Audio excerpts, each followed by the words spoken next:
Bhojpuri industry के superstar Khesari Lal Yadav और YouTube की रानी आम्रपाली दुबे का एक गाना यूट्यूब पर धमाल मचा रहा है।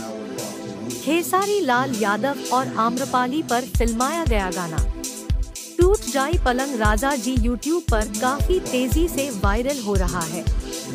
गाने के वीडियो में आधी रात को खेसारी लाल यादव और आम्रपाली खूब एक दूजे के साथ पलंग तोड़ रोमांस करते हुए नजर आ रहे हैं। इनकी हॉट केमिस्ट्री ने सोशल मीडिया का तापमान बढ़ा दिया है। एक्ट्रेस आम्रपाली पिंक कलर की साड़ी में बेहद ही ज्यादा खूबसूरत नजर आ रही है। गाने में खेसारी लाल और आम्रपाली कोजी होते हुए दिख रहे हैं। इनकी हॉट केमिस्ट्री को देखने के बाद निरहुआ के चाहने वालों को थोड़ी जलन हो सकती है। गाने का बैकग्राउंड भी काफी अच्छा नजर आ रहा है। इस गाने को खेसारी लाल यादव और इंदु सोनाली ने अपनी आवाज दी है।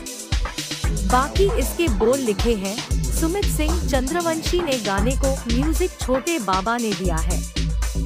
बस इस गाने के बारे में इतना ही। अगले वीडियो के लिए इंतजार करें दोस्तों। Bye bye.